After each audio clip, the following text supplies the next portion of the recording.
Exodus chapter 25. Mga offerings para sa banal na tent. Sinabi ni Lord kay Moses, "Sabihin mo sa mga Israelites na magbigay ng offering sa akin. Tanggapin mo ang mga offering na buong puso nilang ibibigay sa akin. Ito ang mga offerings na tatanggapin mo mula sa kanila: gold, silver at bronze, mga sinulid na blue, purple at red, makinis na telang linen, telang galing sa balahibo ng kambing, balat ng lalaking tupa na kinulayan ng red, magandang klase ng leather, kahoy na akasya, oil para sa ilawan, mga ingredients sa paggawa ng anointing oil at para sa mapangong insenso, mga onyx stones at mga mamahaling alahas na ilalagay sa ipod ng high priest at sa breastpiece niya. Sabihan mo ang mga tao na gumawa sila ng isang special na tent para sa akin, para makasama ko sila. Sundin niyo ang ipapakita kong pattern sa paggawa ng banal na tent at sa lahat ng gamit doon." Ang box ng kasunduan. Gumawa ka ng box ng kasunduan na yari sa akasya. 45 inches ang length nito, 27 inches ang width at 27 inches ang height. Balutin mo ng purong ginto ang loob at labas ng box. Lagyan mo rin ng ganitong border ang paligid nito. Gumawa ka ng 4 na gintong singsing na ikakabit sa 4 na paa ng box, tig-2 sa magkabilang gilid. Gumawa ka rin ng mga kahoy na pangbuhat na yari sa akasya at balutin mo ito ng gold. Isuot mo ang mga pangbuhat na ito sa mga singsing na nasa magkabilang gilid ng box. Huwag mong aalisin ang mga pangbuhat mula sa mga singsing. Ilalagay mo sa loob ng box ang 2 stone tablets na ibibigay ko sa iyo, kung saan nakasulat ang mga utos. Gumawa ka ng cover gamit ang purong ginto. 45 inches ang length nito at 27 inches ang width.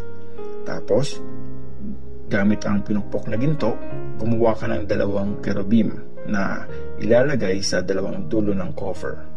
Tig-isa sa magkabilang dulo.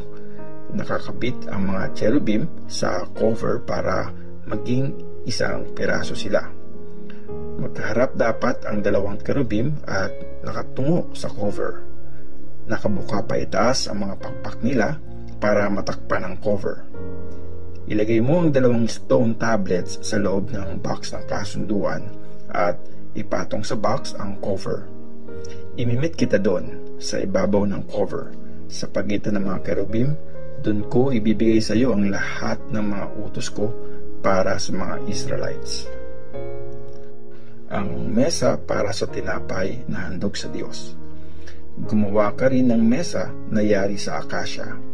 36 inches ang length nito, 18 inches ang width at 27 inches ang height. Balutan mo ito ng purong ginto at gawan mo ng gintong border ang palibot nito.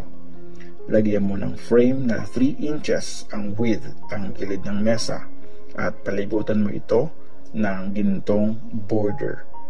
Gumawa ka ng 4 na gintong singsing at ikabit mo ang mga ito sa mga sulok kung saan ang 4 na paa ng mesa.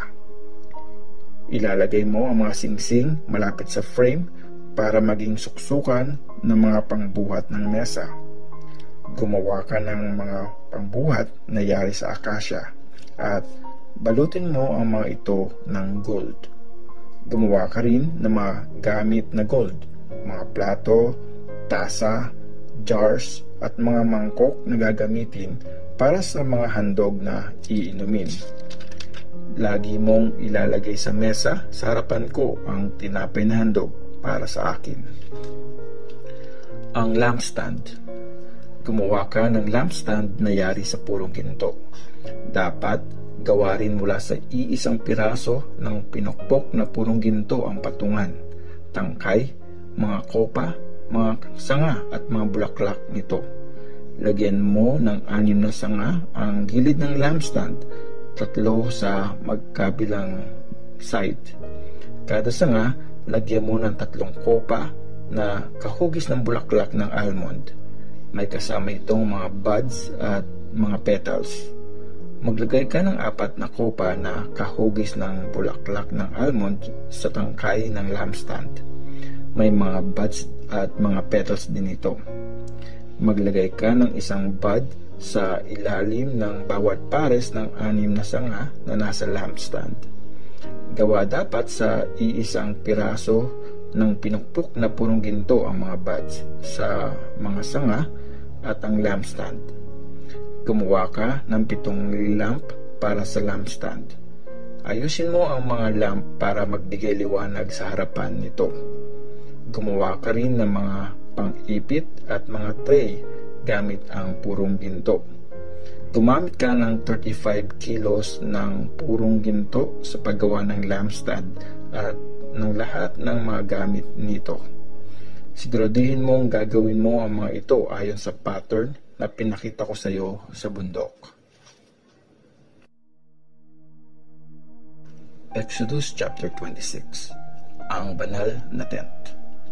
Para sa banal na tent, gumawa ka ng 10 kurtina na yari sa makinis na telang linen at sa sinulid na blue, purple at red. Mahusay mong bordahan ang mga ito ng image ng cherubim. Magkakapareho ang sukat ng mga kurtina. 14 yards ang length at 2 yards ang width ng bawat isa. Tahiin mo yon para pagkabit-kabitin ang mga kurtina ng tigli 5. Gumawa ka ng mga loops na yari sa blue na tali. Ikakabit mo ang mga ito sa gilid ng bawat set ng pinagkabit na kurtina. Maglagay ka ng 50 loops sa bawat set ng kurtina. Magkakatapat ang mga loops sa bawat isa. Gumawa ka ng 50 na gintong hooks na gagamitin para pagsamasamahin ang mga kurtina para maging isang buo ang banal na tent. Para sa pantakip sa ibabaw ng banal na tent, gumawa ka ng 11 na pirasong kurtina na gawa sa balahibo ng kambing.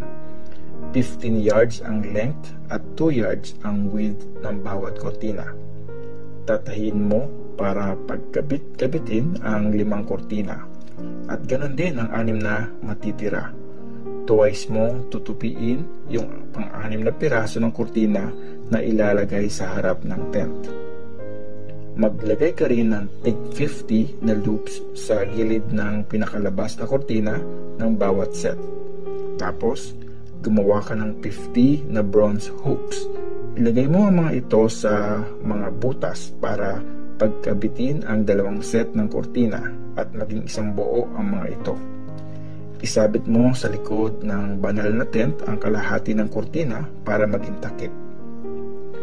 Tapos, itatakip sa gilid ng banal na tent ang kalahating yard na sumobra sa bawat gilid ng mga kurtina. Lalagyan ito ng 2 pantakip sa banal na tent. Ang isa ay yari sa balat ng lalaking tupa na kinulayan ng red at ang isa pa ay yari sa magandang leather na ilalagay sa ibabaw ng balat ng tupa. Gumawa ka ng mga haligi na yari sa akasya para sa banal na tent. 15 feet ang length at 27 inches ang width ng bawat haligi. Lagyan mo ng tig-2 tulos ang bawat haligi para pagduktungin ang mga ito. Gumawa ka ng 20 na haligi para sa south ng banal na tent at 40 na patungang silver. 2 patungan sa ilalim ng bawat haligi para sa mga tulos nito. Gumawa ka rin ng 20 na haligi para sa north ng banal na tent at 40 na patungang silver. 2 sa ilalim ng bawat haligi. Para sa likuran ng banal na tent, paharap sa west, gumawa ka ng 6 na haligi. Gumawa ka rin ng 2 haligi para sa mga sulok sa likod ng banal na tent. Pagkabitin mo ang mga haligi sa magkabilang sulok mula sa ilalim hanggang sa singsing sa itaas.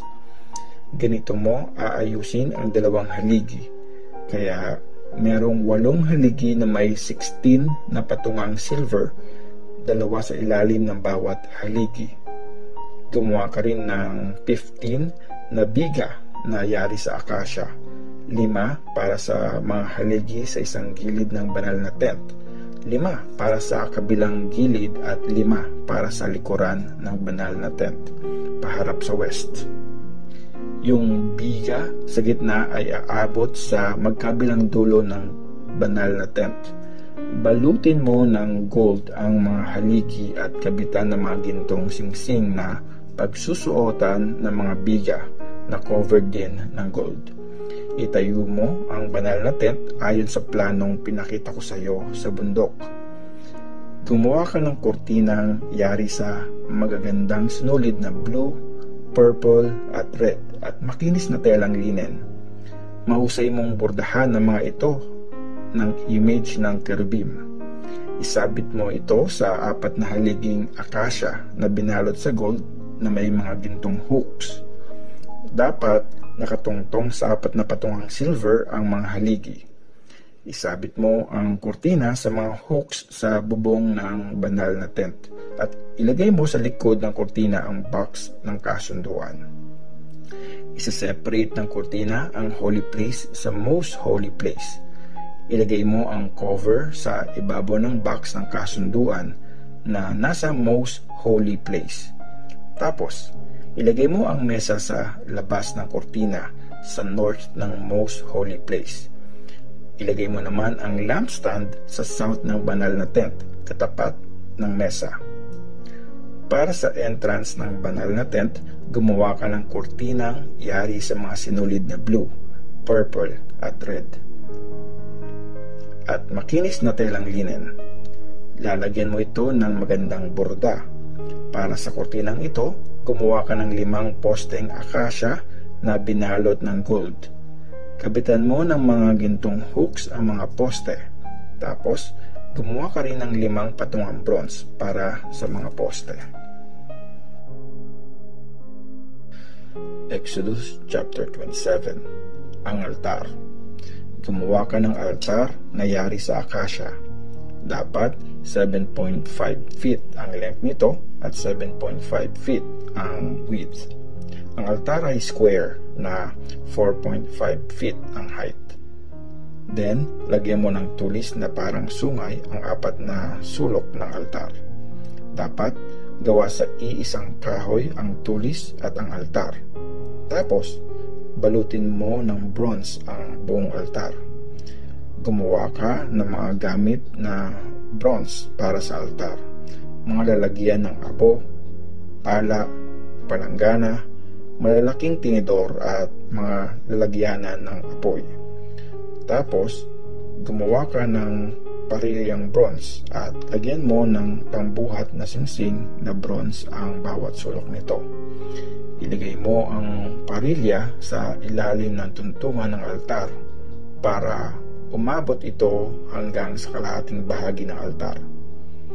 Gumawa ka rin ng mga kahoy na pangbuhat na yari sa akasya at balutin mo ang mga ito ng bronze. Isusuot mo ang mga ito sa mga singsing na nasa magkabilang gilid ng altar pag kailangan itong buhatin. Gawin mo ang altar na parang isang bukas na kahon at gumamit ka ng tabla para rito. Gagawin mo ang altar ayon sa planong pinakita ko sa iyo sa bundok. Ang courtyard ng banal na tent. Para sa courtyard ng banal na tent, gumawa ka ng mga kortina gamit ang makinis na telang linen. Dapat 50 yards ang length ng kortina sa south. Isasabit ito sa 20 na posteng bronze na nakatungtong sa 20 na patungang bronze. Meron itong mga hooks at mga rods na gawa sa silver. Ganito rin ang gawin mo sa north ng courtyard. 50 yards ang length ng kortina na nakasabit sa 20 na posteng bronze na nakatungtong sa 20 na patungang bronze. Meron itong mga hooks at mga rods na gawa sa silver. Sa west naman, 25 yards ang length ng kortina na may 10 poste at 10 patungan. Tapos, 25 yards ang width ng harap ng courtyard sa east. Lalagyan ng kortinang 7.5 yards ang length ang isang gilid ng entrance. Nakasabit ito sa 3 posteng nakatungtong sa 3 patungan. Ganito rin ang gagawin mo sa kabilang gilid. Meron itong 7.5 yards na kortina na nakasabit sa 3 posteng nakatungtong sa 3 patungan. Sa entrance ng courtyard, dapat may kortina na 10 yards ang length. Gawang kortina sa makinis na telang linen na yari sa mga sinulid na blue, purple at red. Meron din itong magandang borda. Isasabit ito sa 4 na posteng nakatungtong sa 4 na patungan. Pagkakabitin ng mga silver na rods ang lahat ng poste sa paligid ng courtyard. Gawa sa silver ang mga hooks at bronze naman ang mga patungan. 45 meters ang length ng courtyard, 22.5 meters ang width at 2.2 meters ang height. Gawa ang mga kortina nito sa makinis na telang linen at yari sa bronze ang mga patungan. Dapat gawa sa bronze ang lahat ng gamit sa banal na tent, pati na ang lahat ng mga tulos. Pag-aalaga sa ilaw. Utusan mo ang mga Israelites na magdala ng pinakapurong olive oil para sa mga lamp na dapat palaging nakasindi. Ilalagay ang lamp sa labas ng kurtina sa tapat ng box ng kasunduan. Sa harapan ko, aalagaan ito ni Aaron at ng mga anak niya mula gabi hanggang umaga. Forever na susundin ng mga Israelites at ng mga susunod na generations nila ang utos na ito.